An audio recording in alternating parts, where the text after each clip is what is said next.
When you manage procurement for multiple facilities, every order matters. But when it's for a hospital system, they matter even more. Grainger gets it and knows there's no time for managing multiple suppliers and no room for shipping delays. That's why Grainger offers millions of products in fast, dependable delivery, so you can keep your facility stocked, safe, and running smoothly. Call 1-800-GRAINGER, click Grainger.com, or just stop by. Grainger, for the ones who get it done. When you manage procurement for multiple facilities, every order matters. But when it's for a hospital system, they matter even more. Grainger gets it and knows there's no time for managing multiple suppliers and no room for shipping delays. That's why Grainger offers millions of products in fast, dependable delivery, so you can keep your facility stocked, safe, and running smoothly. Call 1-800-GRAINGER, click Grainger.com, or just stop by. Grainger, for the ones who get it done. Ladies and gentlemen, thank you for listening. Thank you for downloading. And thank you for subscribing to this bonus edition of the 12 Kyle podcast. I'm 12 Kyle. Check this out. On this podcast, we're going to talk sports. Not current sports, but sports nonetheless. This is a special episode because on this podcast, I've got the brothers from the Sports Life Talk podcast. My man KT and my boy BJones. I'm a big fan of their podcast. These guys are on every Wednesday night live on YouTube. So make sure that you check them out Wednesday nights, 9 p.m. Eastern Standard Time. On this podcast, we're going to talk about some of our favorite sports moments. And we're going to get in a little GOAT talk. So you don't want to miss it. So after the break, we will be on here talking about sports with the brothers from the Sports Life Talk podcast. So sit tight. We'll be back in just a second.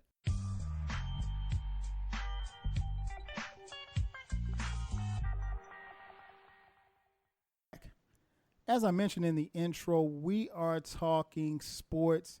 And man, I'm going to be honest. I got two of the best sports people that you will want to listen to. Big fan of these guys, man. Their show, it comes on every week. You can catch them on YouTube. It's called Sports Life Talk. Gotta welcome in the brothers Sports Life Talk. First up, the mouth of the South, my man BJones. BJones, what up, man? Hey, why you lying to your fans, man? You said these brothers are the best at sports talk, and you really was just talking about me, man. Cam don't know nothing, man. So modest. So modest. Lying to the fans. My apologies out there, 12 Nation. Oh, man, no doubt. Hey, and his partner in crime, my man KT, the coach. KT, what's good, baby? Man, what's good? I got to address my tag team partner, though, right. Man. You can't go to another show and trash your brother like that. My bad, man. You know I ain't got no home training. Yeah, you know what I'm saying? My bad. Where you from? The mud. That's how y'all act. No home training. Kev, you my PIC, man. I love you, bro. See, on in front of 12 Nation, I'm giving you your props. I love you, man. I don't love you. Let's go, Kyle. No doubt. Well, this really has been, a long time coming. If you follow the podcast, if you follow me, you know that I did appear on these guys' podcast. It was late last year, and I had a ball. I mean, it was just good, just getting on there and talking, chopping it up with sports with them. Again, they know their sports, so I had to, return the favor and have these brothers on. And trust me, this will not be the last time they'll be on. So let's get right to it, man. I've got some questions, and I cannot wait to hear what you guys have to say, to answer these questions. So, KT, you're up first. Oh, man. All right. Ladies first. Let's go. What team or person had the biggest upset that you've seen? What team or person, if you want to do an individual sport, had the biggest sports upset that you've seen? The biggest sports upset that I've seen, man. I'm not gonna lie, I didn't see that question coming, so you'll have to give me a second. Go ahead. Sports upset. If you need some time, if you need some time, I'll give you mine. Yeah, go ahead. This was, I want to say it was 1985. Ooh. Yeah. I'm going way back. NCAA tournament. The Villanova Wildcats beat the Georgetown Hoyas. And not only did they win, but they were like this is when Georgetown had Patrick Ewing, the late great John Thompson as their head coach. Yeah. They were, I think they were like a 20-point underdog or something like that. And what I remember about that game is that Villanova shot like, I think it was like 83% from the floor. Like they literally didn't miss any shots all game long. I mean, like we three of us, we watch basketball. It's great if you can shoot 60% from the floor or 50% from the floor. Right, but to shoot 80-something% from the floor, I mean, that's unreal. And I remember watching them, and I'm not even a Hoyas fan, but I wanted to see Georgetown win because, I've admitted it on this podcast before, I thought Georgetown was an HBCU because they had a black head coach and they had all black players. So, I mean, rest is John Thompson, no doubt. But Kyle, real talk, man. I came up like John Thompson was my first kind of visualization of seeing an African-American male leading a group of men on national television. Like we didn't have that many African coaches, and John Thompson was like, he was like the coach on the block. You know what I'm saying? Like, we got a brother that's coaching this school, this prestigious school. Because don't get me wrong, Georgetown ain't no academic chumps. Nope, not at all. You gotta have it. You gotta have it in the mental to get into Georgetown. And so that was huge. I like that. The first HBCU, Georgetown. Yes. They were successful. We saw black young men being successful. All day long. I got mine. Go ahead. I'm gonna go with Buster Douglas knocking out Mike Tyson in 1990. Kevin, I'm gonna tell you something, Kevin. This is why me and you we partners in crime, brother. I just wrote that down on a piece of. I had a backup. I knew you was gonna steal mine, so I came up with a backup. But you go ahead. I digress. Tell us about Buster Douglas and how that made you feel. Because to this day, I still believe that Mike Tyson took a dive. It is no Buster Douglas should have beat this man. This dude is going in there, kicking people's butts in like 20, 30 seconds. And then this dude shows up. You know what I'm saying? I think Tyson took a dive on that, to be honest with you. You look at, go back and watch the tape, Kev. He was looking for that mouthpiece on that mat. There wasn't no dive. That was I don't know if I can use explicit words on Kyle's show. But, I mean, I know what you're saying. Oh, yeah, you can cuss. We grown. Okay, yeah, that was an ass whoop. Yeah, he got his ass whooped. Bad, too, by the way. Took two right to the face. Black. No doubt. No doubt. Sleep. Yeah, so what you got, BJones? Man, I'm gonna go with your fans don't know me, but I'm a true blue diehard college football fan. I love football in general, but college football is like my passion, my baby. And I'm going to go upset. I believe it was 2004. Hopefully your fans can correct me if I'm wrong. 2004, 2005 is somewhere in that era. Appalachian State went into the Big House and defeated Michigan.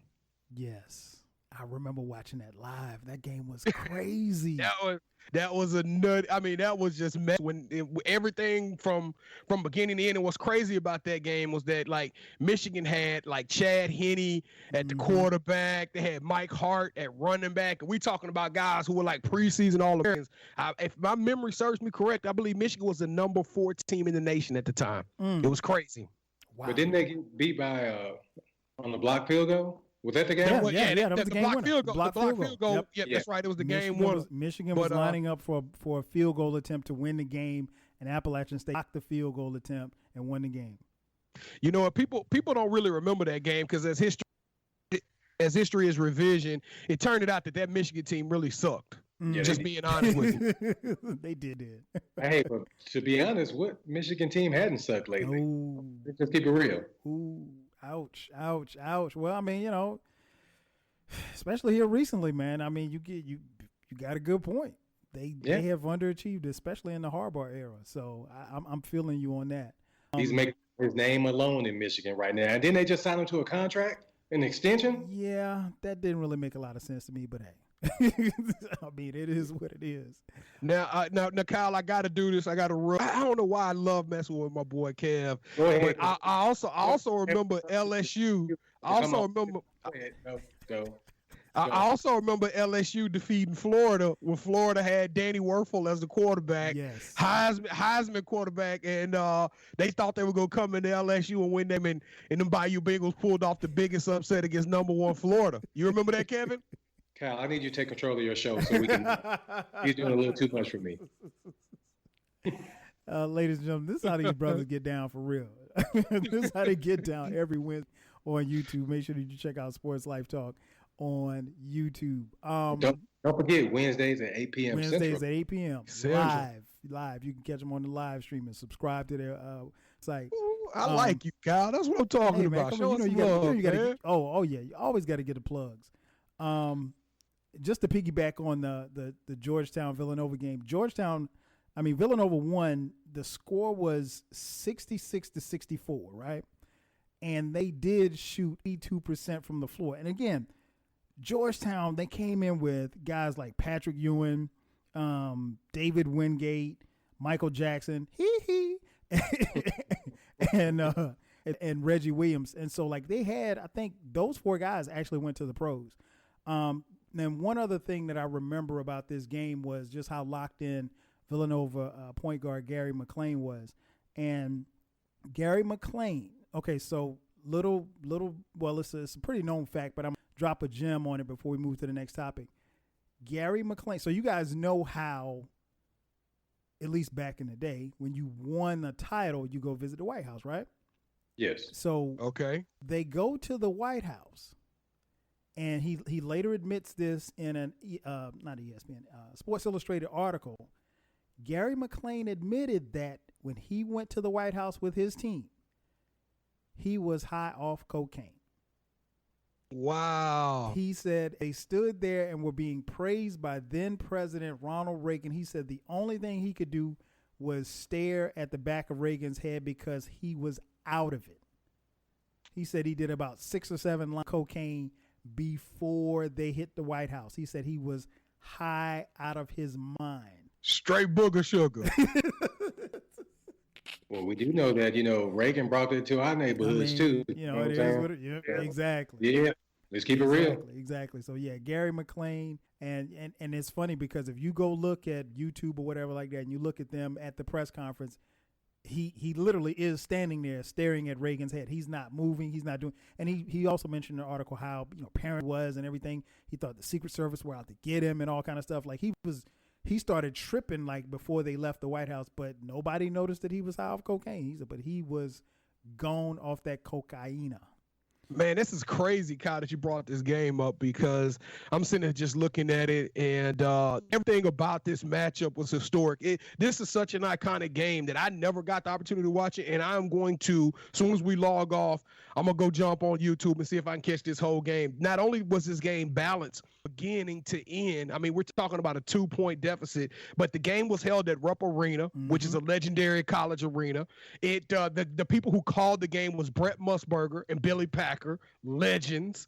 I mean, just everything about this stage was just phenomenal, man. That's nuts. Yeah, I know, man. I remember watching it live, and it was just, and again, it was one of those situations where Georgetown was the overall favorite. Nobody picked Villanova. I mean, some people picked the game to be close, but nobody thought that Villanova could win this game, and for them to, pull it out and have that kind of upset was crazy. Matter of fact, that Georgetown team was 34-1 going into that game. Yes. Yeah, and I think they had beaten Villanova a couple of times that year. Go ahead, KT. The number 16 seed that beat Virginia not too long ago. Good question. I don't know why I want to say Southern University. I think HBCU beat them. I'm gonna look that up. That's a good one. I know one of them HBCUs. You know what? Southern beat Georgia Tech, but Georgia was number 2 seed. Yeah, I remember that. It was, I can't, the name of that school is on the tip of my tongue. But yeah, that was a huge upset as well. And I'll start with BJones on this one. What moment in sports, of all the moments that you've seen, that you wish you could have attended live? And it doesn't necessarily have to be. It doesn't necessarily be something that happened in your, since you've been here on Earth. It could have been like if you say the Thrilla Manila, whenever. What one sports moment that you wish you could have attended live, and why? Well, okay, so I'm gonna give you two answers on this one, Kyle, because the first one is not fair to your fans. I'm a diehard LSU fan. If I could have been a part of that 2019 championship in New Orleans, watching the greatest college team to ever play, if I could have been able to witness that, I think it would have been absolutely bucket list. But what a lot of people don't know about me, especially our fans of the show, and I guess they may have caught on to it by now, I'm like a big time nut. And if I could have been, I could pick probably 10 matches right now that I would have loved to have been a part of, but I'm gonna narrow it down to 2. It would have been Sugar Shane Mosley when he swept the last 7 rounds against Oscar De La Hoya in the Forum, and then the other probably been Floyd Mayweather when he fought against Canelo Alvarez. Those fights had so much electricity surrounding them. They were just huge. I mean, so those events had just been in the building and just, touched the hem of the garment. It just felt that energy. It would have been absolutely nuts, man. No doubt. What about you, KT? Well, BJones is going to be surprised. But I'm going to go boxing too. I would have loved to see Muhammad Ali grill. I would have loved to see him fight George Foreman. Ooh, wow.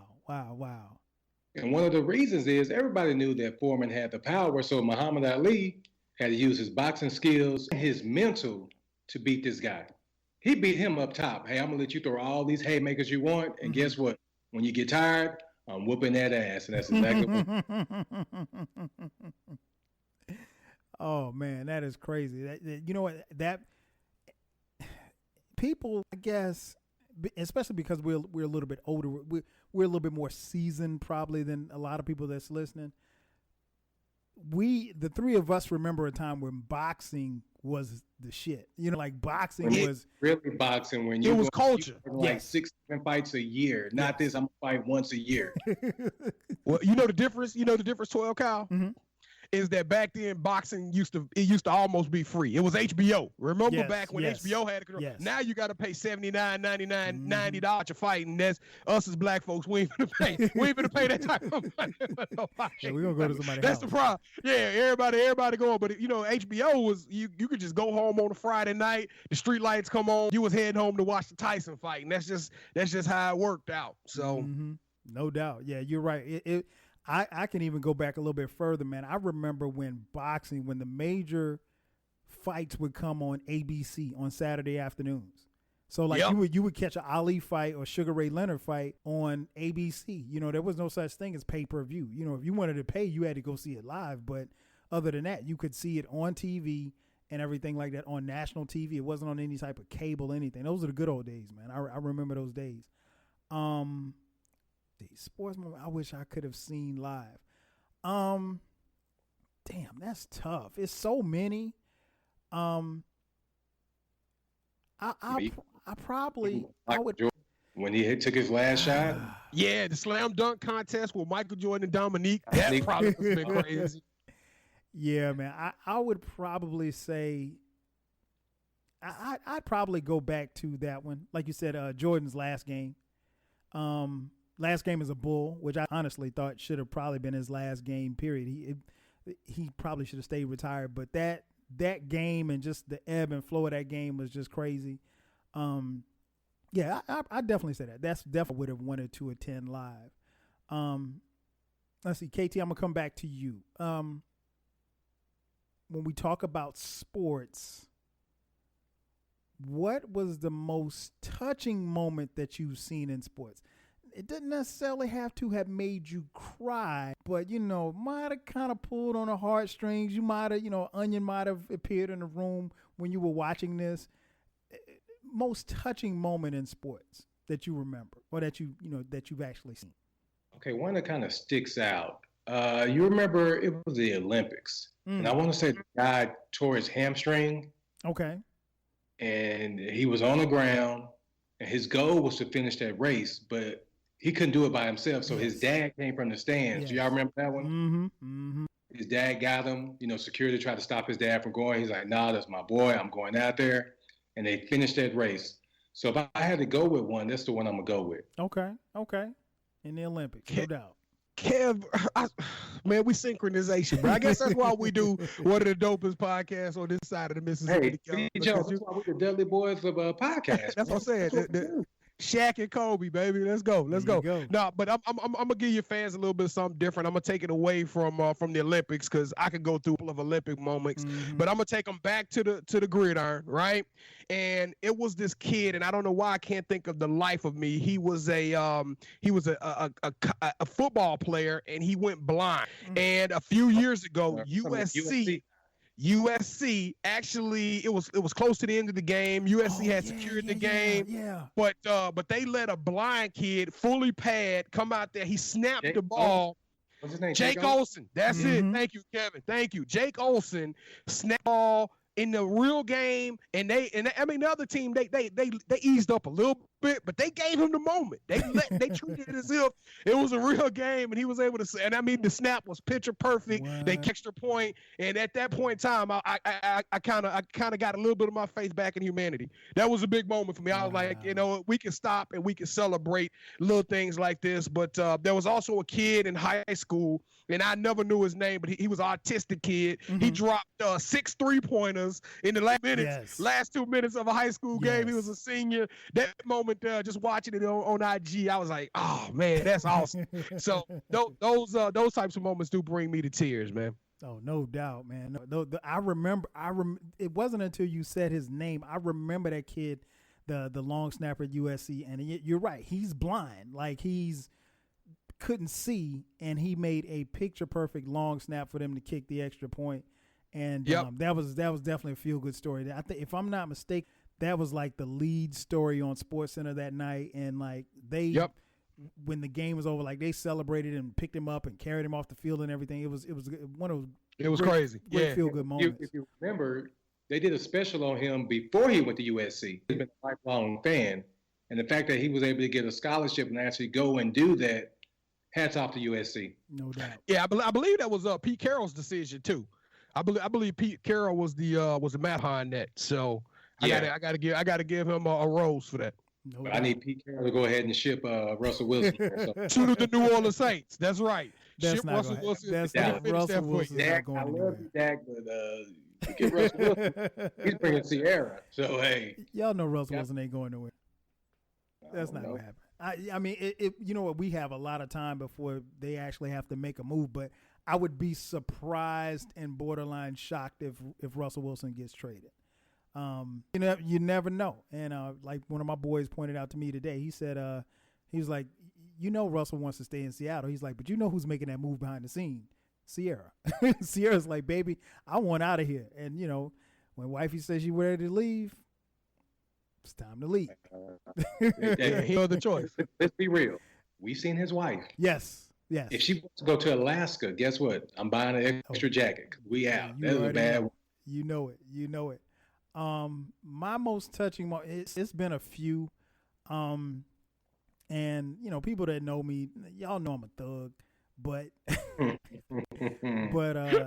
the one that pulls at my heartstrings, man, is like you said, an Olympic moment was for me in 1996. My favorite athlete of all time, Muhammad Ali, lighting the torch in the 96 games here in Atlanta. Wow. And he was shaking because he had Parkinson's disease. And it was different for me because I guess I saw Ali was the first athlete that I can remember, as far back as I can remember. So, and he was so charismatic and so, boastful and so intelligent. He was so many things.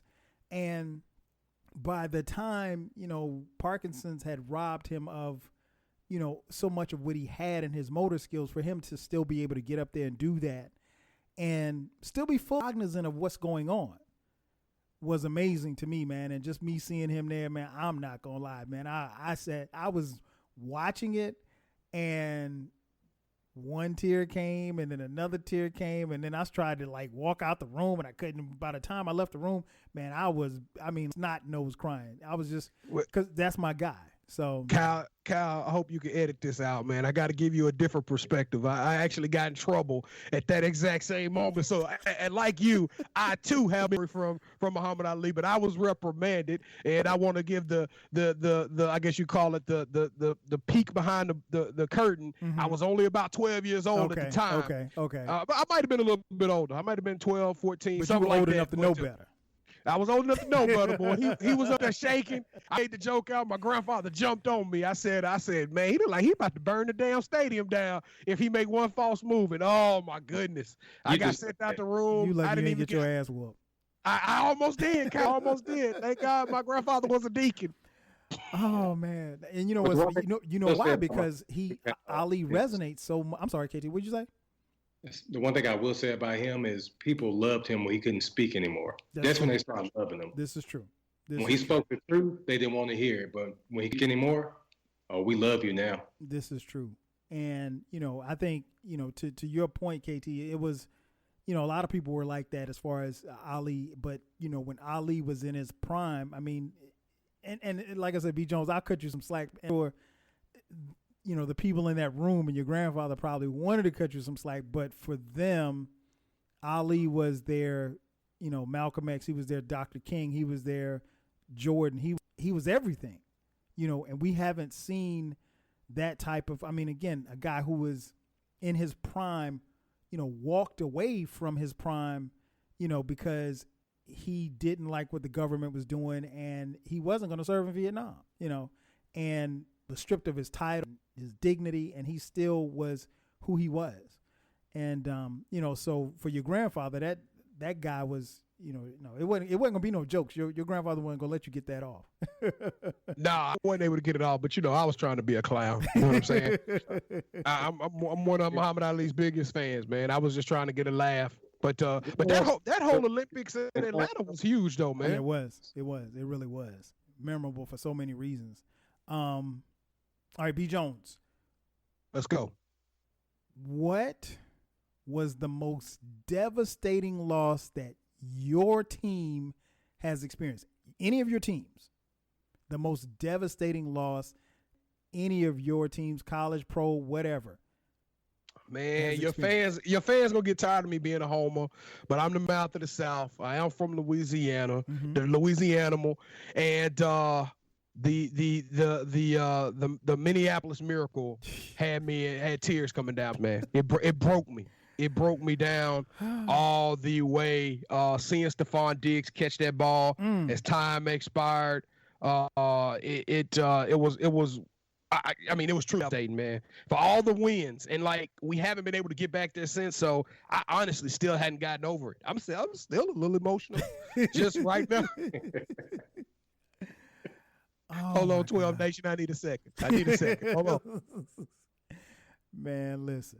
I don't think people understand how hard it is for that play to happen. Like, you can run that play 100 times, might score on it once. It literally, like you said, BJones, it literally was a miracle. And what people also don't understand is, and I'm pretty sure people out there listening to this, they probably get the fact that in Louisiana, we don't really have much, man. Mm-hmm. We the worst at education, we the worst economy. I mean, so sports is life. I mean, that's the heartbeat of what we do in Louisiana, and it meant so much. I mean, just to get back to that moment and to get another New Orleans Saints team back to the Super Bowl. I mean, it was electricity. And so for it to be, to be stole just like that. And then don't even get me started on the following year with the playoffs, with the no call on the pass interference. So right. I mean, we just took some lumps. We took some hard lumps over the last couple of years. No doubt. Yeah, it's been tough for Saints fans all across the board. KT, what about you? Most devastating loss that any of your teams have experienced? I can give you two, but I'm going to give you the one that really hurt. And I'm just going to say 3 words. Dez caught it. everybody know, if you watch that game, he talked about, did the ball ever hit the ground? No, he's just so athletic that he tried to cuff it and stretch the ball out to score. And the fact that the NFL and then refs want to say, 3-4 years later, oh, yeah, he called it. Okay, so can we go back and replay that? Just go ahead and say, hey, that was not a catch. Right. And another one is the Mavericks when we played against the Miami Heat. Finals.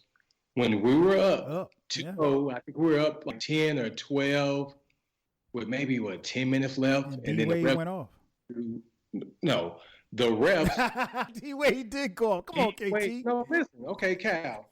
If one individual shoots 96 free throws and the team shoots 93 total, how are you going to win that game? Now, I get that Wade was aggressive, but sometimes guys would just look at him and they were like, you know what? You looked at him wrong. Go to the line and shoot two. Okay, KT. I'm gonna shoot you some bail a little bit.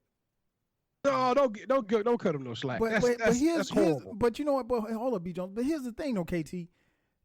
Yeah, Wade did make quite a few trips to the free throw line. 96. But, however, and averaged like 37 points in that finals. At no point did Dallas say, "Hey, let's double him, let's triple him." I mean, because who else was Shaq gonna do something?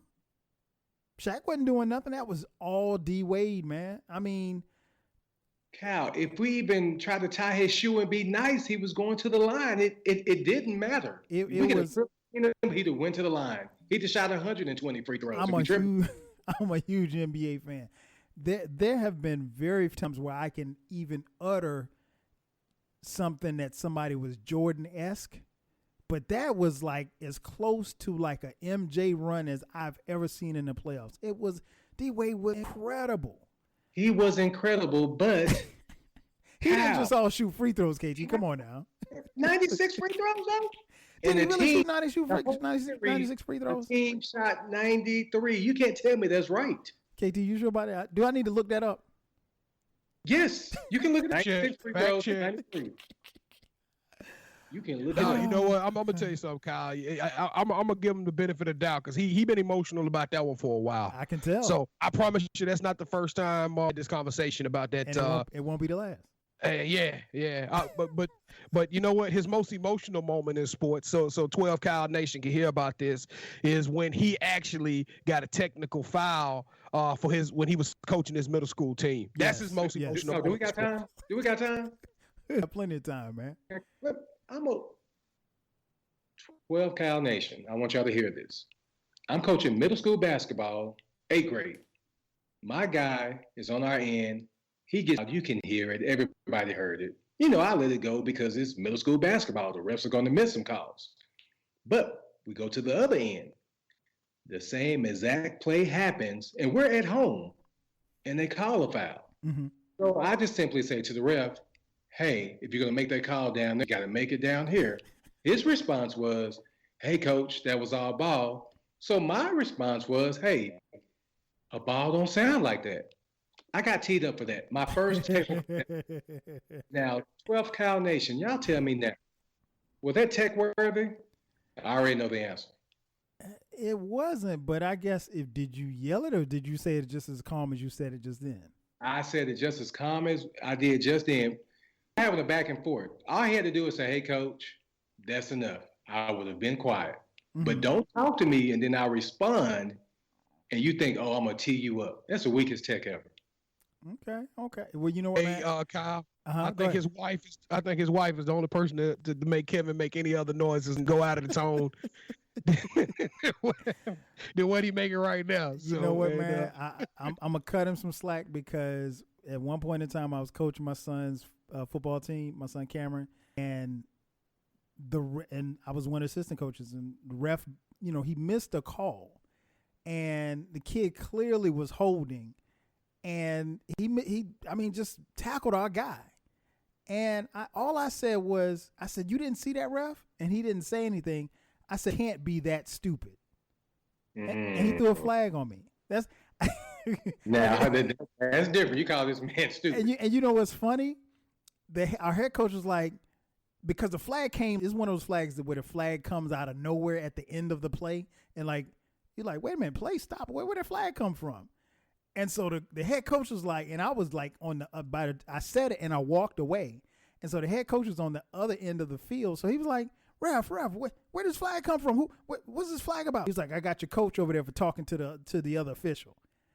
And I'm standing at the other end of the field, and the head coach is looking at me like, bro, what are you doing? I was like, what did I say? Because I didn't even see him throw the flag. But, you know, I feel your pain. I feel your pain. I didn't deserve that flag. But it was stupid. More than I did calling the man stupid. I mean, to be real. It was Yeah, stupid. they too soft. They too soft now. You can't even say the S word. Oh, no doubt. No doubt. Let's see. Devastating. Oh, that's easy. Just two for me. One was when I was with the Falcons, but I'm off that narcotic. When I was on that narcotic, man, the Falcons, they were in the Super Bowl, and I mean, you might have heard about it. They were beating the Patriots and 28-3, right? 28-3 in the third quarter. I mean, like, the probability of them finishing the game and winning was like 99.7%. Like, it's a deal. And I'll share with you guys something that I told my sons as we were watching that game. My boys were in the house jumping up and down. Falcons. Robert Alford had just picked off Tommy, a pick six, no less. And I told my sons, I said, this game is not over. And I went on Twitter, and everybody on Twitter, oh, the Falcons, da-da-da-da-da, blah, blah, blah. People happy. Falcons fans were going crazy. I said, this game is not over. And I wasn't in it because, you know, I thought something bad was going to happen. I just know the game ain't ever over until it's over. And it's the Falcons. Like, you knew that if there was anybody that could possibly blow it, it'd be the Falcons, right? So Kyle, let me just say this real quick. Go ahead. When I knew that you guys were going to lose that game. Not me, them. No, I'm off that narcotic. You were still. I think it was third down, and I want to say Freeman was the running back, right? Mm-hmm. He was gashing for like 4.5 yards a carry. Yeah. And on third down, you want to throw the ball. Mm-hmm. And when the guy came around, stripped Ryan, that changed the whole game. Yeah, I mean, it was the Falcons at that juncture that you're talking about. They had the ball. Julio Jones had just made this ridiculous crap. I never saw like that in very few games, let alone the Super Bowl. And the Falcons had it, and they got the ball on first down. I think they ran it. And then second down, they ran a pass play. And Matt Ryan got set. And keep in mind, they're in field goal range. So even at the very least, if you kick a field goal, you're up. Because New England at this point is on a run. And the Falcons are going straight lemon booty, right? So at that point, even if you kick a field goal, you're still up 10. It's like 2 minutes left. You're still going to win this game, right? And they call a pass play, and Ryan gets sacked, and then he gets sacked again, and they're out of field goal range. So, you know, man, I'm remembering it all now. Yeah, I blame Matt Ryan. I blame the offensive coordinator, Kyle Shanahan. I blame the head coach, Dan Quinn. And to be honest, and again, I'm narcotic, but the Falcons have not been nearly close. They were literally 3 minutes away from winning their first world championship, and they haven't been nowhere near close since then. And I mean, well, I'm gonna say this. Mm-hmm. Kyle, and I don't know if y'all got any. If y'all families like mine, we had a couple of addictive personalities, and not easy to get off them narcotics, man. So you probably relapse. I just don't think it's easy to shake that like you talking about. No, I got off that narcotic, man. Remember, he's a Giants fan. Yeah, I grew up, and see, that's the thing. I grew up a Giants fan. I've always been a Giants fan, so I adopted the Falcons when I moved here. So it wasn't like I grew up, you know, rooting for Steve Bartkowski and those guys and Dion when he got here. I just I started supporting the team once I got here in '97. So I've seen bad football since then. I saw them go to the Super Bowl again, and you know, typical Falcons. You go to the Super Bowl, and the night before the Super Bowl, the reigning NFL Man of the Year gets arrested for head from a prostitute. Hey, Eugene Robinson. Doesn't Don't get leave his more name Falcon on than the that. podcast. Eugene Robinson. So I've seen the Falcons do a whole bunch of stuff. So yeah, that was my number 2. My number 1 is my Yankees losing to the Boston Red Sox. Yeah. Up 3-0 though. Yeah, I don't even want to talk about it. But yeah, that's it's still painful. I hate looking at clips. I was so glad when Big Papi retired because I hate Boston, but I can't hate Big Papi. But Big Papi killed us, you know. So it was just like, I don't even want to talk about it. Anyway, next question, KT. What's the most gratifying win the team has experienced? The most gratifying, I'm going to go with, most gratifying. Mm-hmm. And it could be college, bro, or... I know, man. I'm trying to think. Most gratifying. I mean, you know, the Cowboys. It's been a while. Yeah, that's too easy, though, when the Cowboys. Yeah, it's been a while since they've had one. That was like, what, when Tupac was still alive? Like 24, 25 years ago. So I'm going to go with probably Florida winning the national championship when they had Chris Leak and Tim Tebow was like the running back / quarterback. Did I know that you were a Florida fan and I'm a Florida State fan? Did I? You knew that. We just been whooping out the past couple of years. I'm starting to wonder why I got this guy on my podcast.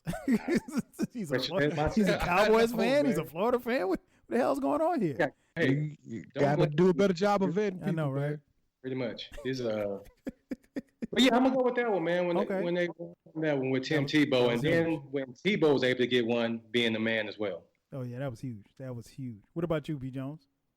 Man, I got a couple of them.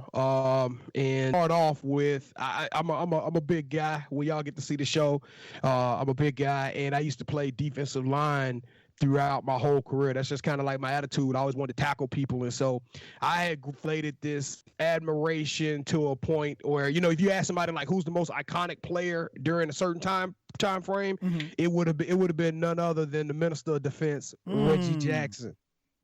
Reggie White, excuse me. No, you good. And anyway, watching Reggie White and that Green Bay Packer team beat the New England Patriots in the Super Bowl, it was huge for me from a gratification perspective. And the other one is going to be Super Bowl-esque as well. The Washington Redskins and Doug Williams was the first African-American quarterback. Being able to watch that, it was huge in my household. The same grandfather that almost put something on me. He was a big-time Washington fan, and I love that. I love that so much. And then this one, and I told you 2, but I got 3, would be Dominique Dawes winning the gold medal in the Olympics. Because I guess maybe I just had a little crush on Dominique Dawes. I need to Google her nowadays. But she still have one. But when she won that gold, that was dope for me, man. Oh, no doubt, no doubt. She was cold. I do have another one, man. Go ahead. If you don't mind. Down in Taurasi, her freshman year in the national championship, she went 1 for 13. So she cost him that game. So that next year she came, and I think we know what happened after that. She's pretty much one of the GOATs of women's basketball. Oh, no doubt, man. She's definitely one of the greatest of all time. I mean, just to play at the level that she plays at, man, is just she's fun to watch. She was, and you know what, man, she was one of those type of people, like, you always saw something. You know what I'm saying? Even when she was in college. Even when she was in college, she was dope. So, and she did that and progressed when she made it to the WNBA. Let's see, most gratifying win. Oh, that's easy. For me, all of the Giants Super Bowls, play 86. That one was huge because I was there, because my uncle played on the Giants team. But probably the most gratifying was the Giants win February 5th, 2012, Super Bowl against, no, that wasn't February. That was, I can't remember which one it was, but it was the one where the Patriots came in undefeated. Yeah. and they left with that L.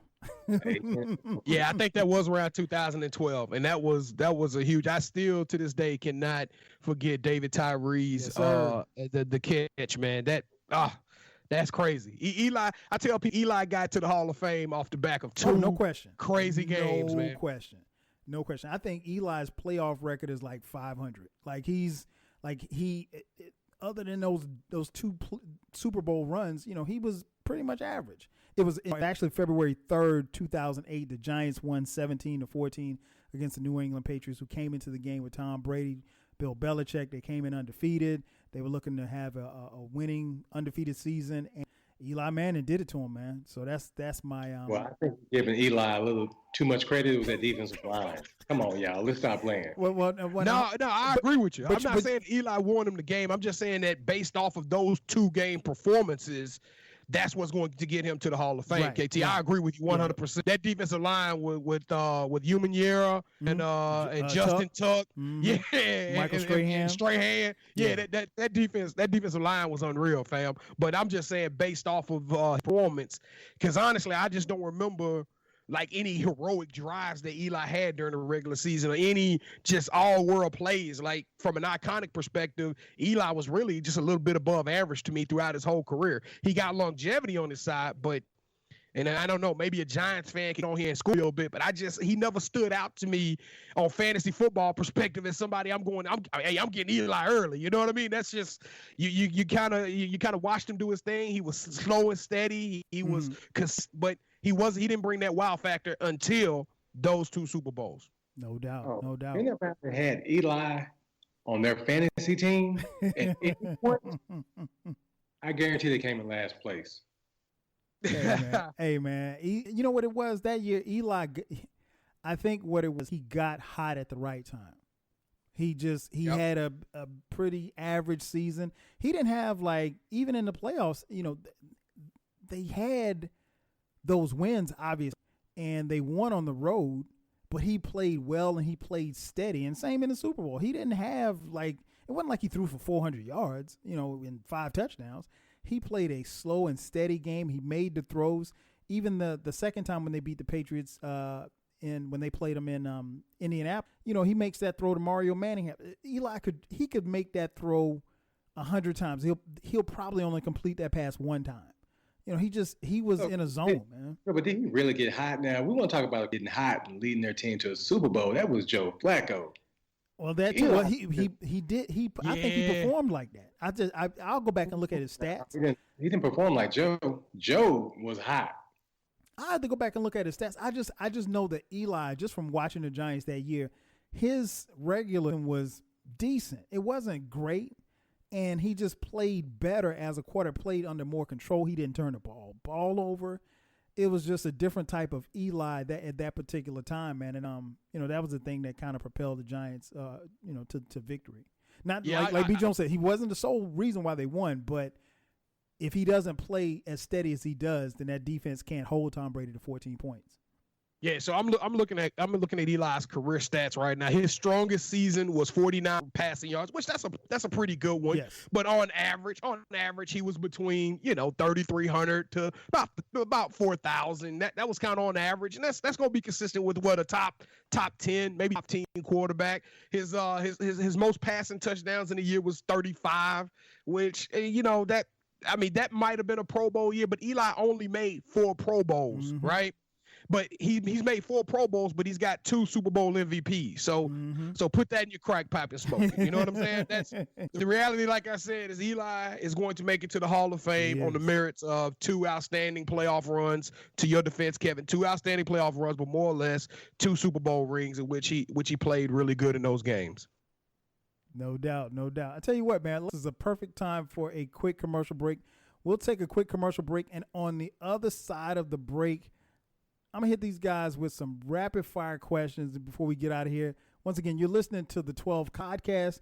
I got BJones and KT from the Sports Life Talk podcast. We'll be back in just a second.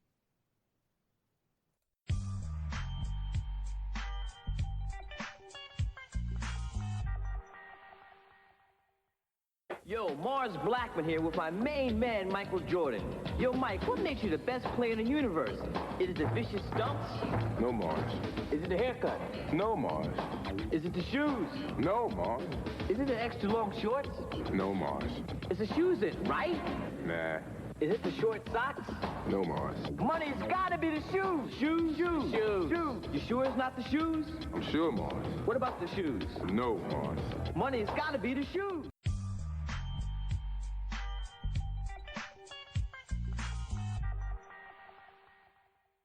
And just like that, we are back. Once again, it's your boy 12 Kyle. This is the 12 Kyle podcast. And we're talking sports. I got the brothers from Sports Life Talk in the building, BJones and my man KT. Yeet. And like I told you before the break, we are going to hit some rapid fire questions before we get out of here. So KT, I'll start first with you. We were talking in the first segment a little bit about, and so I can't remember which one of us mentioned it, the word GOAT. Greatest of all time. Now, I'm a believer that I think the acronym GOAT should be retired because it's only meant for one person. And in my opinion, the GOAT of all GOATs is Muhammad Ali, but that's just me. But if we had to go to the NFL, who, in your opinion, is the in the NFL? Current NFL or just overall, just period? Is called the greatest of all time, KT. Ooh, who is the greatest of all time? Yeah, because I'm not specifying by position. I'm saying the greatest he's the football. most accomplished quarterback. Nope. We're not KT. We're not moving the goalposts. The greatest football player of all time in the NFL. You're messing up my train of thought. I'm trying to buy. You know who I'm gonna go with? You better not. You better not. I promise you. I think we're gonna have the same one on this one. I don't want to go receiver. I'm gonna go golly, and I think I'm reaching here when I'm going with this one too. But he's the greatest to ever do it at cornerback. He can play receiver. He can return the ball. He can do it all. Okay. I'm gonna go Deion Sanders. Okay. Coach Prime. Okay, I see you. That's just me grasping that straw. I want to, draw this thing out. So I'm gonna go Deion. I could easily go Jerry Rice too. I'm gonna go Deion. Why would you even say Jerry name, man? Jerry Rice. Yeah. I'm going Jerry Rice, man. I'm not even gonna let you tee me up on that one. He already kind of stole my thunder. Jerry Rice played, I think it was 16 years. We actually highlighted Jerry Rice. It was episode 80. And we gave Jerry Rice a lot of love and just watching Jerry Rice on the field. He comes from an HBCU. The guy played for like 16 seasons. I mean, he won 3 Super Bowls. So Jerry Rice on pure athletic ability. There was nobody covered Jerry Rice at his time, and I think that if you put Jerry Rice in the league right now, he would duplicate it and give y'all the business. But Mississippi Valley State, y'all stand up because y'all own that brother. Y'all got the rights to Jerry Rice. No doubt, and I agree with you wholeheartedly. Jerry Rice, in my opinion, and I'm not just saying this just because receiver, but yeah, I think Jerry Rice is the greatest football player of all time in the NFL. Okay, can I say one thing? I know we rapid fire, but if now this is where the tables are moving the goal on you here. You said we're not doing that, but if since Kevin moved the goalpost in the first part of it, I will say this: if we would have doubled the span of one surnamed Mr. Sanders, he would have, in my opinion, been the GOAT, and also a Bo Jackson as well. Both of them boys. They ended too soon, and they both would have had careers that probably would have been arguably the GOATs. And since I'm a football guy, and I know it's probably somebody driving and they now pulling their hair out, you got to throw Jim Brown name in the conversation. Okay. You get no argument from me on any of those. BJones, NBA. Let's go. Who's the GOAT in the NBA? So It's So gonna be yeah, I'm gonna say what you want me to say. I'm gonna give it to y'all. I'm gonna say Michael Jordan, and this Okay. is why. I don't think Michael Jordan is the best athlete that ever played in the NBA. I don't think Michael Jordan is the most winningest player in the NBA. He probably close to it. But when I watched Michael Jordan, the what Michael Jordan did for the NBA, from shoes and fashion to cartoons to movies and food, McDonald's, I mean Gatorade, I mean just media in general. We're talking about even in the movies with Space Jam. Michael Jordan, in my opinion, is the GOAT of all GOATs. I know you gave it to Muhammad Ali, but Michael Jordan to me is the GOAT of all GOATs because of what he did. And this is what's crazy. I have to admit this, and only 12 Nation fans gonna hear this. I wasn't even a Michael Jordan fan. I had to look back over his career. I was a Detroit Bad Boy fan, and I held grudges for years. As you should. over the way that Detroit got put out them playoffs, man, and they took over the Pistons reign. But Mike, there's no comparison. I mean, if you could see my office right now where I record, I got 25 pair of Jordans in the background. I mean, this dude, there's just nobody who is colder. Michael Jordan, iconic moments, his iconic persona, even the fact that Mike sat out for 2 seasons yes, he did. and played for the Birmingham Barons, and then came back to the NBA. That's just, I don't know. It's Mike for me, man. KT, what about you? I really hate to agree with my brother, but I want to go LeBron. But just let's put this in perspective. Kobe and LeBron, they're greats, right? We can consider those guys GOATs, right? Mm-hmm. Who did they want to be? Who did they want to be? Like Mike. They were like Mike. Michael Jordan. LeBron, his game is different. There's more magic to score. More than number 23. Why? Because of MJ.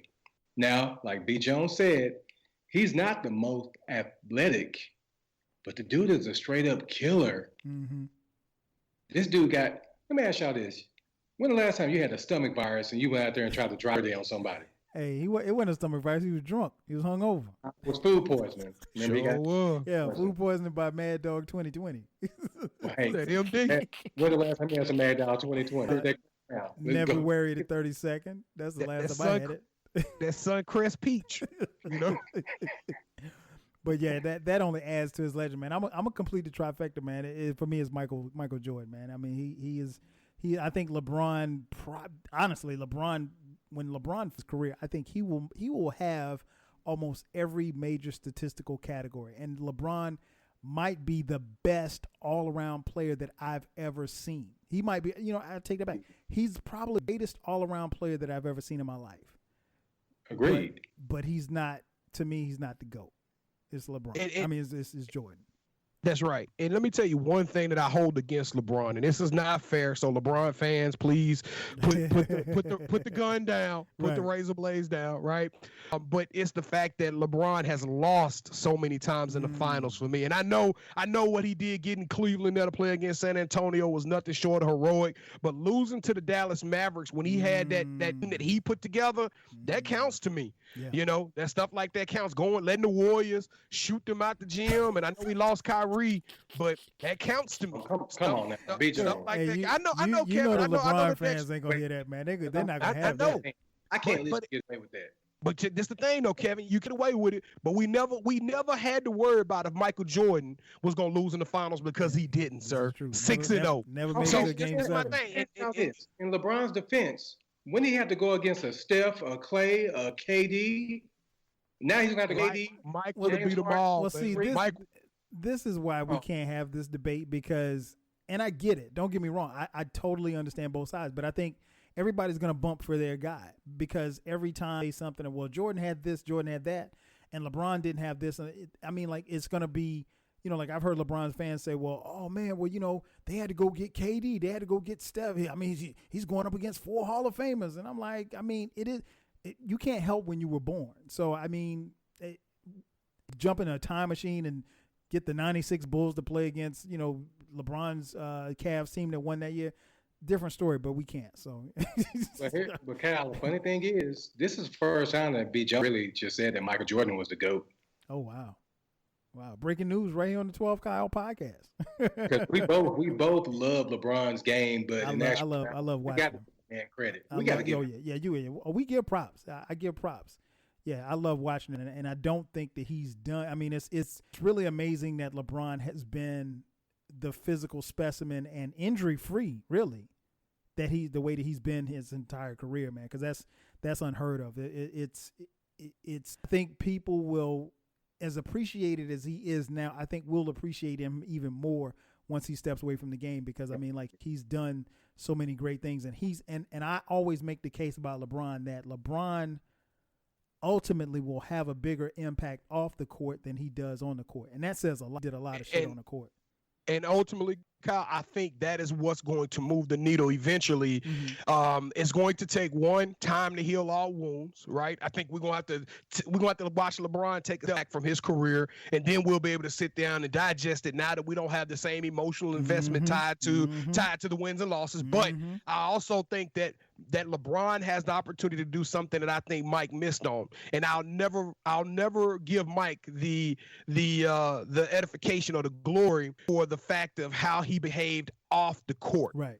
And Mike with the gambling problems and being tied into so much negativity. And even I think there's opportunities that Mike could have came out and done something in the African American community over these struggles we've had over the last decade or so. And although, you would get an article every once in a while about Mike donating this or Mike doing that, but look at what LeBron is doing. LeBron was willing to shut down the damn NBA in the bubble. Mm-hmm. You get what I'm saying? He was like, hey, I don't care whether we play or not. We're not, if we don't have something in the NBA going to come out and say something, and we're going to shut the NBA down for a game or two because of the way black people are getting treated. And I think when you look at LeBron's school and his history and his investments and how I think he's going to do more for people of color than what Mike did. And I think both of them had the equal opportunity. So in that perspective, then we are going to see LeBron take over and be a little bit more of an iconic figure, equivalent to your guy Muhammad Ali taking, what I'm saying, giving up his career. And to your point, just to put a bow on it, as far as Jordan is concerned, it was a different era, and that's why I never really compared it to, because it was a different era. Nobody asked Mike to do that, and it required of him to, be vocal or anything like. Because I mean, let me be honest. In 1984, nobody cared who Magic voted for. You know what I'm saying? Nobody cared. And to be honest, I don't know who Magic voted for, because you didn't want to know what your athletes did. You had, but so much to them. You didn't have, that's why The Last Dance was as epic as it was, because you got a chance to peek in. And what I was trying to explain to people who didn't live through that time, we weren't privy to seeing any of Jordan's life out of what we saw in the basketball Very court, true. Wherein Very true. LeBron lives in an era where he shares his life, his social media. I mean, hell, his little daughter got an Instagram account, and so as big a fan as I am of both, and I think that, like I said, they both are GOATs. I still say Jordan is the GOAT, but I will say this: the thing that LeBron has done is that, I don't know, even given all the indiscretions that Jordan had, if he would have been able to survive in the social media, because Mike had a whole bunch of stuff. I mean, from abortions to side chicks to all kinds. Mike, exactly. He got a lot of dirt, and the thing was that the media, a lot of times they would see Mike doing dirt, and they look the other way. They wouldn't report it, because you wanted to be on his good side. You didn't ever want to be on his bad side. So, they would never report that stuff. So, I mean, like, if LeBron goes to the strip club tonight, somebody's going to see him. You know what I'm saying? And somebody's going to report it. And I think, I don't think that we give LeBron enough credit for being the stand-up his guy. Behavior. Yep. Yeah, his behavior. He don't smoke. He drinks, but he don't. He ain't got side kids. He ain't gang affiliated.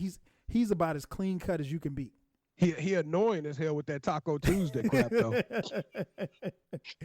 But he's I'll say this: LeBron strikes me as the kind of guy that I would want to hang out with. I wouldn't want to hang out with Jordan. Jordan's an asshole. Exactly. He's just that competitive that, you ever had that friend that's just annoying as that? Like, Jordan seems like that type of guy off the court. Yeah, I would want to play with him, but I don't think I would want to just hang out. LeBron strikes me as the kind of beer with. Two more questions before we get out of here. KT, speaking of basketball, I'm going to give you a scenario. You're down by 1 with 8 seconds left. Who do you want to take the last shot? You can pick anybody that you've seen in your lifetime. So now you can't say Bob Cousy because you weren't around with Bob, but anybody in the NBA that you've seen in your lifetime. Down 8 seconds. You're down by 1 with 8 seconds left. Who that you've seen in your lifetime would you want to take the final shot? Ray Allen. Okay. And they go to the Miami Heat. This dude got the ball, didn't even look down. Got to the 3-point line, shot that thing, saved the Miami Heat season. I'm going Ray Allen. Okay. BJones. Man, this is gonna be a crazy whacked out answer. I'm gonna give it's 2 parts. So my mind is telling me Reggie Miller. I don't know. It was something about Reggie Miller, Jay. It was just silk, and I think honestly, Reggie Miller was probably one of the most underrated 3-point shooters in the game. I think we talk about Steph Curry and all these other cats, but if the game, like when we talk about era versatility, Reggie can play in this game and will pass all day long from 3-point. But this is my answer. And please, 12 now, Kyle Nation, don't kill me. But I got to go with big shot Rob Horry, man. Hey, it's Bob gonna make it. It's going in.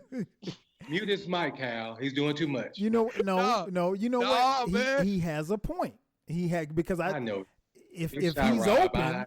If he open, that thing going in. Yeah, I don't know how he do it. Right. If it's just a normal day in say March in this regular season, I don't want Bob, right. Robert Horry shooting that shot. But if it's in the playoffs, right, and if it's a game on the line of any type of significance, y'all find a way to tip that thing over there to Horry because that's money in the bank. Right, no doubt. Yeah, I mean, he's not going to be the guy that's going to stand at the top of the key and cross you up and hit a fadeaway shot off 1 foot. No, that's not him. But no, I feel you, BJones. You get no argument from me. I'm gonna go with Jordan on this, but I'll say this: if it was, and the reason why I say this is because 8 seconds gives you time to square up, take a guy off the dribble, whatever the case may be. Jordan or Kobe could do that. Yeah, I was kind of shocked Kevin didn't say Kobe. What happened there, Kevin? If 4 seconds and you don't have as much time, I'm going Reggie. I'm with you, Jones. I'm going Reggie because Jordan, I don't think was the guy to get off the quick shot. Jordan, his shot and the way that he angles his body and squares his body up to the basket, it takes time for him to do that. So I think he would need more time to get that shot off. But 4 seconds, man, Reggie hit a shot. He hit a 3, falling off one leg, falling out of bounds. Reggie was clutch, man. So for this scenario, since I said 8 seconds, I'm gonna go Jordan. But I feel you on the Reggie call. But Kev, I just dismiss me, huh? No, but Kev, how did you pick Ray over Kobe, man? You love Kobe. Tell me what happened. I'm a little there, surprised Kev. he didn't pick Kobe too. Did you get nervous because we on 12 Nation podcast, man? No. Who has a better jumper, Ray Allen or Kobe? Ray got a better jumper, but we talking about 8 seconds. Now look, Kobe gonna have to dribble. Ray Allen's gonna come off screens, and if you don't get him, cash. But here's the thing, though, KT. We said 8 seconds. So with that, Kobe doesn't necessarily have to shoot a J. He can take you to the cup. Okay, so how about this? I'll change it to go Larry Bird. Would y'all be happy if I did that? 8 seconds. Take me I go Larry Bird. Man, Bird's one of the coldest I've ever seen, man. Bird. Since I'm getting double teamed, I should have brought somebody else in. We're not here to bully you. We're not trying to make you change your answer. Get double teamed. I see how it is. I got y'all. All right, I still love y'all. All right, man. Last question before we get out of here. Scenario, BJones. You're down by 5. We're talking football here. Down by 5. One time. 1 minute 20. A minute 20 left on the clock. And you got to go 80 yards. Who do you want to be your quarterback? Man, that's a cold-blooded question, man. God, thank you. Oh, I'm going to say it again. You're down 5, 1 timeout, minute 20 left. You got to go 80 yards. Who do you want to be your quarterback? You put me in a corner, and it's not fair. And Evan is going to hold this against me for a long time. And I am not a fan by any means necessary, but I am going to say Peyton Manning. No, I'll just I will give him the credit. No, man. Captain America, man. Oh my Captain gosh. America, Brady. I can hear the pain in your voice, BJones. I know, bro. I know. It's hard for me to even spew these nasty, hideous words coming out of my mouth. But nah, Tom Brady is just a wonder, dog. And that's money in the bank, giving that dude that much time. And I just he could. It's something about that leadership. I knock leadership because I don't think we should talk about leadership when we have GOAT conversations. Mm-hmm. I don't think it's relevant. I think leaders can lead in different ways, as Coach KT showed me in his illustrious media career. Mm-hmm. But this is the deal. When that time is running off that clock, and when Tom Brady gets to that huddle and he gets on that knee, them boys going to be focused. They're going to be locked in. And when Tom Brady say, hey, guys, calm down. We got this. We finna win this game. Every lead that huddle believing those words. Mm-hmm. And they going to win that game. Facts. What about you, KT? Again, down 5, one timeout. You got 80 yards to go. Minute. Who's your quarterback? Now listen. It's Tom Brady, but to be different from BJones, because I don't want to sound too much like him, I'm going to go Patrick Mahomes right now. Okay. He did in the Super Bowl with a broken line. This dude is diving and throwing dimes. So you give him a timeout and 80 yards, the answer is Tom Brady, just hands down. But to make it different, I'm going to go Patrick Mahomes. Okay. And I don't know how old, so I'll give them these two just in case that we got an older crowd on here that's probably cringing. Mm-hmm.